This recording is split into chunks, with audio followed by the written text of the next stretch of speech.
জোনাক চেনেলৰ নতুন ধাৰাবাহিক বোৱাৰী মহাৰাণীৰ শুভ মুহূৰ্ত।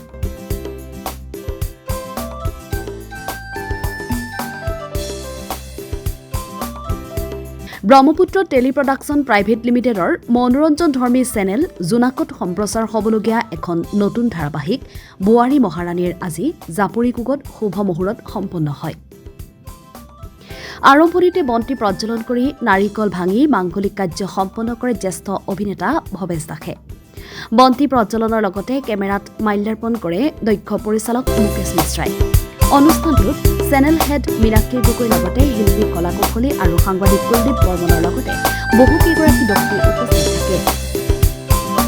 ধাৰাবাহিকখনৰ প্ৰযোজনা সঞ্জীৱ জয়স্বালৰ। প্ৰযোজনা নিয়ন্ত্ৰক হিচাপে আছে জুৰু দেৱনাথ। ধাৰাবাহিকখনত অভিনয় কৰিব ভৱেশ দাস, নীলাক্ষী দেৱী, দিব্যজ্যোতি দাস, সত্যেন্দ্ৰ শৰ্মা, সিদ্ধাৰ্থ গোস্বামী, আশা বৰদলৈ, কিংকিণী গোস্বামী, বিতুপন দাস।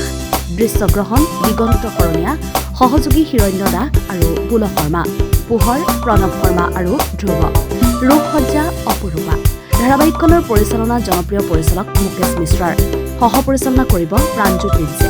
চৰিত্ৰটো মই কৰি থকা গতানুগতিক চৰিত্ৰসমূহতকৈ কিছু এটা বেলেগ, অকণমান হাঁহিৰ খোৰাক আছে চৰিত্ৰটোত।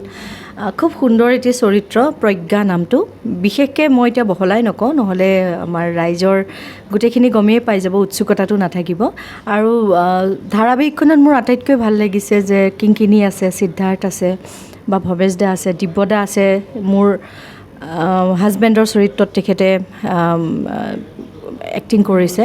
বহুত বছৰৰ মূৰত আমি একেলগে স্ক্ৰীণ শ্বেয়াৰ কৰিম। গতিকে গোটেইকেইটা দিশৰ পৰাই ধাৰাবাহিকখন মোৰ খুব ভাল লাগিছে। আৰু মুকেশৰ লগত মোৰ ফাৰ্ষ্ট কাম এইটো এজ এ ডাইৰেক্টৰ।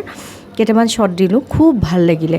খুব মানে একদম সূক্ষ্মভাৱে তেওঁ চাই, বিউটিফিকেশ্যন চাই, আৰু বাকীটো এক্সপ্ৰেশ্যনটো তেওঁ চাবই এজ এ ডাইৰেক্টৰ।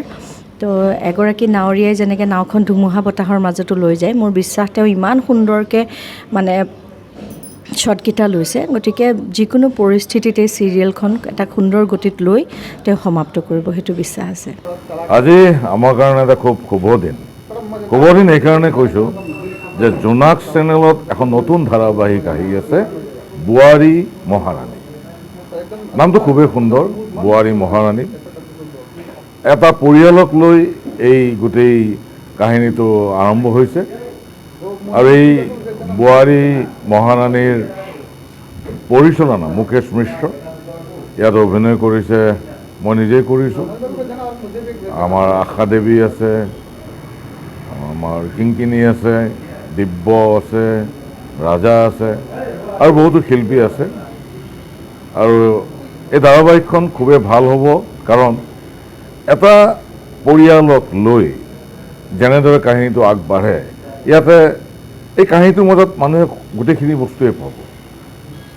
হাঁহি ফূৰ্তি, খং ৰাগ গোটেইখিনি সোমাই আছে এই কাহিনীটোৰ ভিতৰত। আৰু আজি মুহূৰ্ত হৈ গ'ল আৰু এতিয়া শ্বুটিং আৰম্ভ হ'ব। আমি সকলোৱে গোট খাইছোঁ আৰু অসমৰ ৰাইজলৈ আমি বোৱাৰী মহাৰাণীৰ সকলো শিল্পী কলাকুশলীয়ে নমস্কাৰ জনাইছোঁ আৰু বিচাৰিছোঁ অসমৰ ৰাইজৰ পৰা আশীৰ্বাদ, যাতে আমি প্ৰত্যেকজন শিল্পী কলাকুশলীয়ে খুব সুন্দৰভাৱে কাম কৰি এখন সফল ধাৰাবাহিক কৰিব পাৰোঁ। কুলদীপ বৰ্মনৰ ৰিপৰ্ট, আছাম ফ্ৰণ্ট।